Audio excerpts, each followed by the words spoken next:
Welcome to story time with Asma. بسم اللہ الرحمن الرحیم۔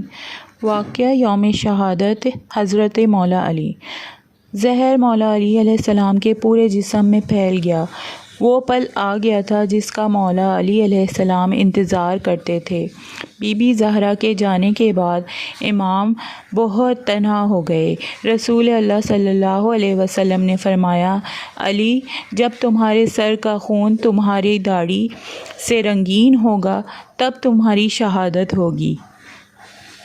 21 رمضان آیا۔ امام علی علیہ السلام نے اپنے بیٹوں سے بیٹیوں سے وصیت کی اور ان وصیت میں یہ بھی کہا تھا، میرا جنازہ پیچھے سے حسن علیہ السلام اور حسین علیہ السلام تم اٹھانا اور آگے سے جبرائیل اور میکائیل اٹھائیں گے۔ میرے جنازے کو اونٹنی پر رکھ دینا۔ جہاں وہ اونٹنی رکے گی وہاں میری قبر بنی ہوئی ہوگی، اور میری قبر کا کسی انسان کو نہ بتانا، کیونکہ اللہ کے دشمن یہ چاہیں گے کہ میری قبر خود ہی میرے جنازے کی بے حرمتی کرے۔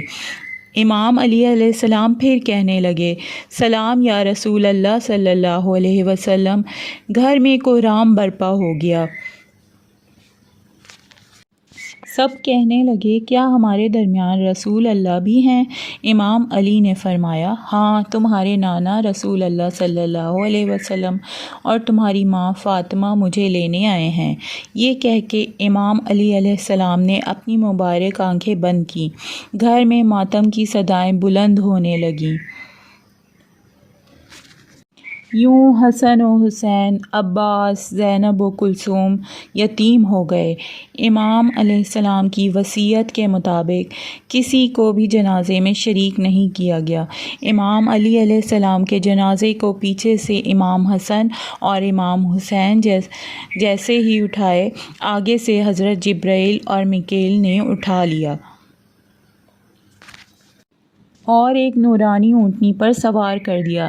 امام حسن علیہ السلام، امام حسین علیہ السلام، حضرت جبرائیل علیہ السلام اور میکائیل علیہ السلام کے علاوہ کسی کو خبر نہیں، خاموشی سے اسی اونٹنی کے پیچھے چل ہی رہے تھے۔ کوفے سے آگے ایک چمکیلے پتھر پہ آ کے ان کی اونٹنی رک گئی۔ جب اس پتھر کو ہٹایا گیا تو وہاں پر قبر پہلے سے ہی بنی ہوئی تھی۔ اس قبر پہ لکھا تھا، یہ قبر اللہ کے نبی نوح نجی اللہ نے بنائی ہے، اللہ کے اس ولی کے لیے جس کے ذریعے میری کشتی کو نجات ملی۔ جزاک اللہ۔ اگر آپ کو یہ واقعہ پسند آیا تو please like, share and subscribe my channel. Thank you.